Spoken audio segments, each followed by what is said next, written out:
Their dog killed my dog, so I killed theirs. So I had just gotten a puppy. It was a small Pomeranian. It was white and it was the cutest thing ever. Me and her immediately bonded. Her name was Miffy. I thought it was adorable and perfect for her. One day, I went on my walk like I usually did, and I saw this blue-nosed pit bull walking towards us. I thought it was friendly, so I smiled. Miffy walked towards it and barked once, like a friendly bark, because Miffy was a friendly good dog. Then I blinked, and the next thing you know, the dog had its teeth around its neck. I tried to separate the dog from my dog, but it wouldn't let go. My dog was screaming in pain so loud that it hurt my ears. I started screaming for help, yelling for somebody to get their dog. A kid came by and commanded the dog to let go. And it did. Miffy was so weak, her eyes were watery, and she was barely breathing. I started crying and ran back home. I told my mom what happened and she immediately drove us to the vet begging for services. They took her in and examined her in a separate room. Me and my mom started arguing. She asked me what I was doing the entire time and I told her I had my eyes on Miffy. Then we stopped arguing as the doctor came in. The doctor gave us our results and you will not believe what happened next. Come back for part 2. So the doctors came back in and told us that she was in pain and dying slowly and that it would be best to put her down. I started breaking down. I only had her for a month, but I was so in love with her. She was practically like my child. So I went into the other room, said my goodbyes, and they put her down. I held a mini funeral for her and everything. My mom asked me if I wanted to sue them, but I told her I had a better idea. So I decided to befriend the dog owner and give it a taste of my karma. So I made cookies for the boy. They were shaped like Miffy, and I gave them to him. I said this was a peace offering and said I was okay and that I forgave him. We were 12 at the time, so obviously he was going to be gullible. I befriended him and we became close over time. We liked a lot of the same things and we had a lot in common. We also had a compatible zodiac signs. I was a Pisces and he was a Cancer. I'm not gonna lie, I began to feel bad and I thought maybe I shouldn't do this, but I wanted justice for Miffy. So one day I was walking down the block by myself and I saw his dog. This was my chance. I held out a treat and lured the dog into my bedroom. And I started making the secret recipe for revenge. You will not believe what happened next. Come back for part 3. I was going on my usual walk and I ended up seeing his dog. So this was finally my perfect chance. I took out a treat from my pocket and I lured him into my house. My mom and dad weren't home, so this was the perfect time for my plan. I ended up leading the dog all the way upstairs to my bedroom, gave him a treat, and locked him in the bedroom. And I ended up making my little concoction in the kitchen. I mixed together chocolate, rat poisoning, cleaner, and more dog treats. I ended up putting it in a little bowl. I brought it up to my bedroom, put it in front of him, and locked the bedroom door. After that, I went to the living room and I watched TV for an hour.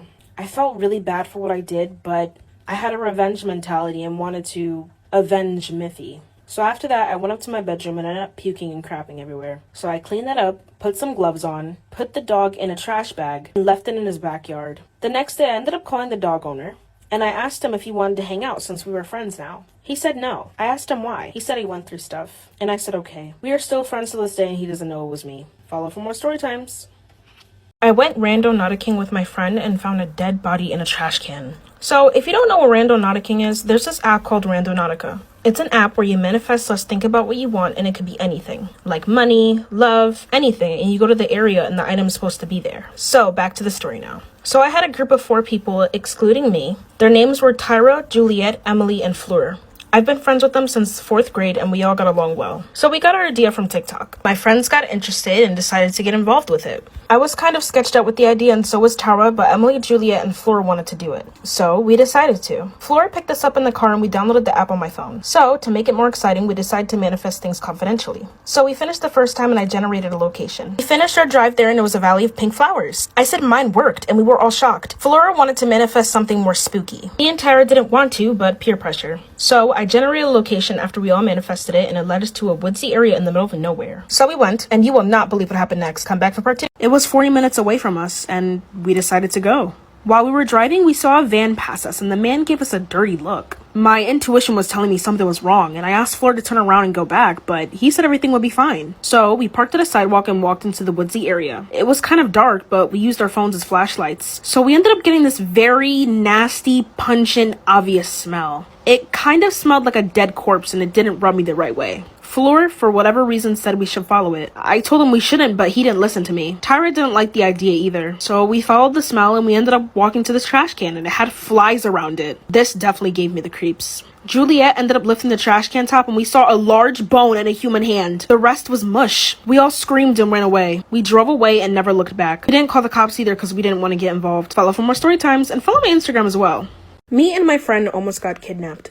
So it was the summer of 1995 and me and my friend Let's call him Ethan. We're playing outside at the park. We were playing frisbee and then this random kid came up to us. He looked like us, so we didn't suspect anything. He said his name was Jeremy and he asked if he could play with us. I agreed. We all began playing and everything was fine. He was pretty fun. So we went back home before dawn and said our goodbyes. The next day, we came back to the park and it was just me and Ethan. Then we saw Jeremy come up to us and asked if we wanted to go to his house. We didn't really know him like that, so we said no, but he said he had candy and he had a Nintendo NES. We jumped for joy because our moms wouldn't let us buy the NES because they wanted us to play outside more. We agreed, which we shouldn't have done. So we followed him and walked through an alley, and it was pretty far from our house. We should have turned back from here, but we didn't. Then he led us to the out and open. It was a rural neighborhood and he led us to a trailer.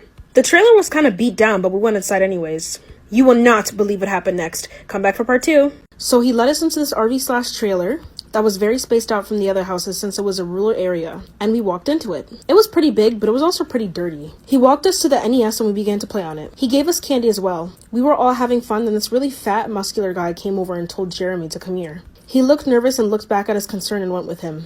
My friend recommended that we hide and scare him and make him find us, since it was a pretty big RV. So we decided to hide in the kitchen to play around and make him find us. So I went to sit behind the fridge and there was a bunch of kid clothes, boys and girls. I was 10 years old and these were infants and toddlers' clothes. There's no way we could fit them. There was a stuffed animal and it had red marks on it as well. I looked at my friend in horror and he recommended we should go. So we ran out the house as fast as possible and we looked behind us and saw the muscular man with a bat walking towards us.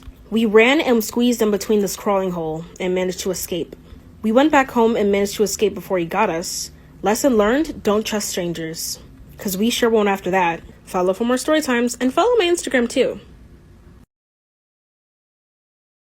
Story time about how I did the dirty with my cousin. Disclaimer, this is not my story time. I repeat, this is not my story time. It was sent to me on Instagram. Okay, before you all judge me, I come from a very small town. Very small. Background, my entire family and I come from a very small town. For miles and miles around us, there is nothing. The only thing around us to do is really just go to the mall. Growing up, my cousin and I weren't really close. He was always trying to bother me and he was always mean. I also didn't have siblings, but my dad did have kids with another woman, so I had a couple of stepsisters. But growing up, my stepsisters would compete with me in everything, school and boys. Our school only had 80 kids in it. So by the time I turned 17, the only boy that I was ever interested in ended up moving away from my town. And this boy didn't even know that I existed. At this point, my cousin had gone away for a couple of years, but then came back. And when he came back, the attraction was instant. I know you guys all want to gag right now, but like I said, I had no other options for boys. Remember I said my cousin used to bother me a lot? Well, one day he came up to me in school and apologized. And we both knew we were attracted to each other, so we just kept talking. One day he just grabbed me and kissed me. Part 2 is up. Story time about how I did the dirty with my cousin. Disclaimer, is not my story time. I repeat, this is not my story time. It's sent me on Instagram. My cousin kissed me for the first time that day. By the way, we were in school. He asked me to go behind one of the buildings in school. Out of nowhere, he grabbed me and kissed me. This was the first time I'd ever been kissed. So instantly, I was infatuated. And then after that, every single day we would go behind that building and kiss some more. And trust me, we both had conversations all the time about how we were cousins. But the problem was there was nobody in our town that we were interested in. So his parents, who are my uncles, suddenly they started inviting my parents over to their house. So we would all go have dinner at their house and hang out sometimes. And my cousin and I would take advantage and go make out in his room. No one ever thought to check on us. I mean, why would they? We're cousins. One of those times that we went over, we did the dirty. My cousin just started going for it and I didn't stop him. I wanted him to do it. All while our parents are downstairs. And then we kept doing it every day. After about a year, he had to move away for school. And to this day, nobody knows what we did. I haven't seen him in about 5 years, but trust me, if we saw each other again, I think we would do it again. Is that gross? I mean, I know it is, but whatever. Bye.